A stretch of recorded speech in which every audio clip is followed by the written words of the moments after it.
stalking me and coming in the middle of the night. What? We're not stalking you by coming in the middle of the night. We're avoiding you by coming in the middle of the night. You doing what?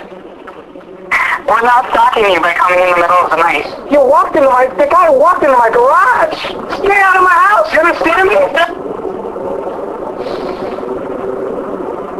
Ma'am? Yeah, I'm still here. You will stay out of my house. Do you understand me? Yeah, actually, my supervisor would like to speak with you. Alright, cool. Mr. Warner? Yeah. This is John. How are you? Listen, here's the deal on this. We're 80 days delinquent on this account. Okay, that means it's been received since April from you. So this is what we need to do tonight. We either need to make arrangements to pay it, or Nothing has been received since April. Did you catch that? we need to make arrangements for you to turn this vehicle in and give it back to us. Which of the two options are you going to take? I've been trying to get a hold of you guys for weeks. The question is, Continue to hang up with me. Praise the Lord, you fuck. April happens to be the month that they actually can take payments through their automatic system. Finally talking to me now. okay, so, right, what do you want to do? Do you want to pay it up tonight to bring it current? Or do you want to turn the vehicle and voluntarily repossess the vehicle? Well, here's the thing. I already offered to do that months ago. Now you're destroying my credit. You failed to keep promises with me.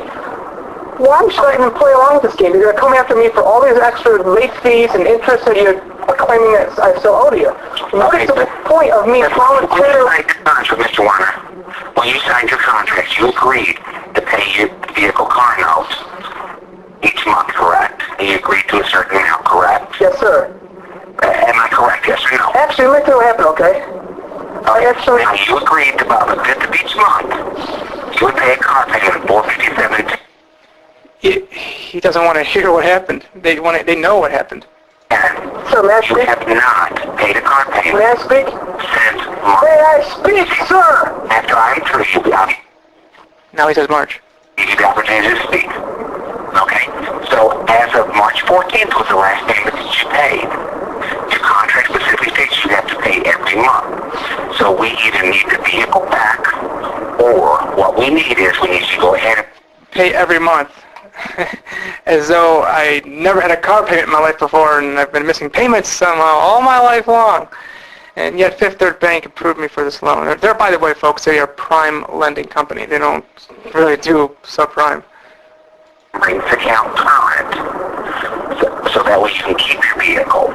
What we would need tonight to bring the account current is $1,362.60. That's your delinquent amount, not requiring the next payment plus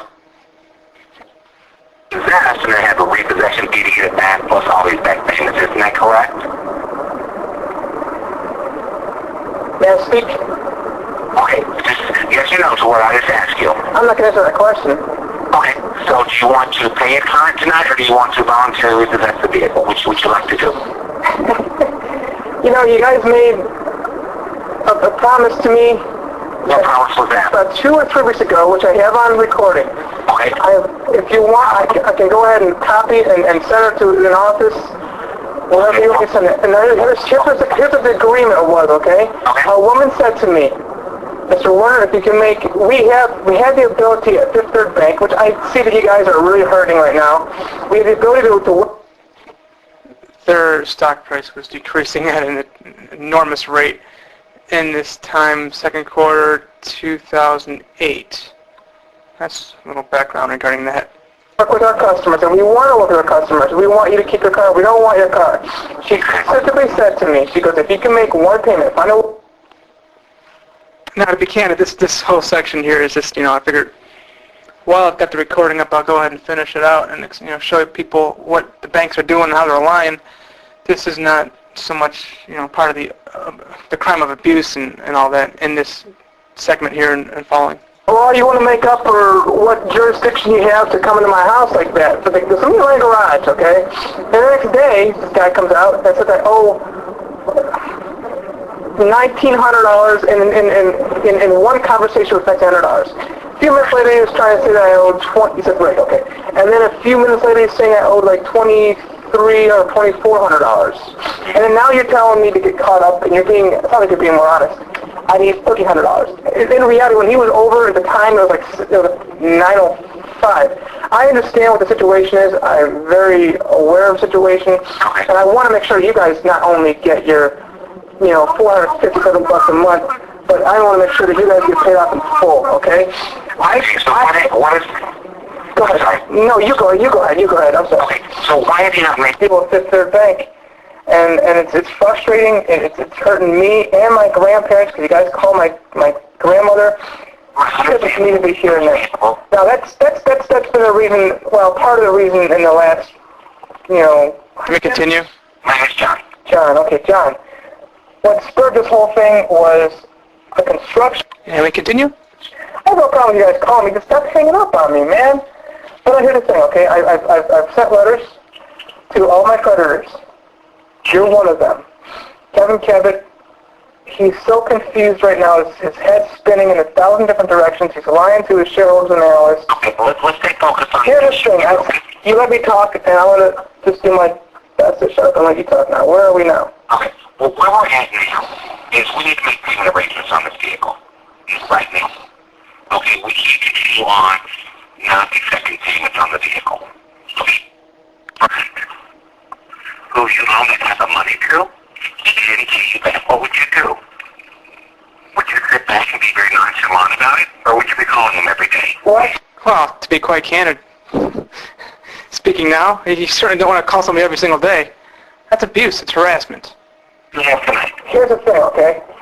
You guys, Okay, what dollar amount do you have tonight for me? 3 weeks ago, you made an agreement with me. Actually, I don't see the notes where they did it. I'm sorry, That loan is not old enough to qualify for that. All right, is that old enough? Right, you only took this out in 07, in October. Okay. The loan has to be at least a year old.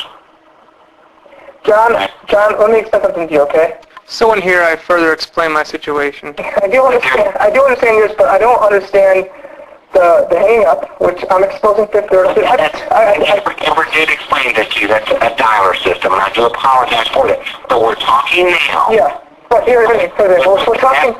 Let's put the past behind us. We're talking now, okay? Let's All move right, forward. John, let's do that, okay? Me tonight. Here's what they hand, okay? I got a guy who was stalking me. He was calling me every single day, asking me where I was. Let me finish, John, please. No, because you're getting off key here. I need you to focus on how you're going to pay me right now. How am I supposed to enjoy my loan, enjoy you loaned me money to buy a car. How am I supposed to enjoy that, security instrument? You've enjoyed this car now for almost 3.5 months without making a payment on it. Here, They were allowed to take payments. okay, John, let me be candid with you, okay? Okay? It's difficult to drive the car right now because I got this guy telling me he's going to follow me. He does. He follows me. Okay, well, he'll get it. Don't worry. Yeah, right. So here's the thing. How am I supposed to enjoy what I have? You just told me I was going to enjoy it for all these months. How am I supposed to enjoy it anymore now? I'm to the point now, it's like, well, you know what? Let's just go ahead and tell John. I've been trying to tell you. There's a point where I said, you know what? Let's go ahead and let it be voluntarily repossessed. I did. I have that recording too. I begged you guys, how do I get rid of this thing? Some people at the branch said, oh, yeah, you can go ahead and I've seen people bring it to a branch before, leave it here and leave. But, you guys didn't, you didn't want to do that. You wouldn't cooperate with me at this point. That is theft. They're depriving somebody of what they own. But this specific issue is, telecommunications harassment 2917.21, Ohio Revised Code. And I must note that I learned about telecommunications harassment thanks to a certain radio station talking about their fugitive of the week about 2 weeks ago, a man named Michael McGrath. One of the things for which he is wanted is telecommunications harassment. So, of course, I Googled telecommunications harassment and ORC to see what it's all about. Wow, this is quite interesting. It's a serious crime, folks. Well, we're going to go ahead and continue here. I can't go back in the past. I don't know what the past is. I already told you I deal in the future and the present. So what are we going to do tonight? I requested, here's the thing. Right now, at 7:42, what are we going to do right now? Are you going to pay? Or are you going to tell me where you can drop the vehicle off tomorrow for us? I don't have the $1,300 to pay you. Okay. It's my opinion they don't want to go to this past because they know well, they broke the law, and, well,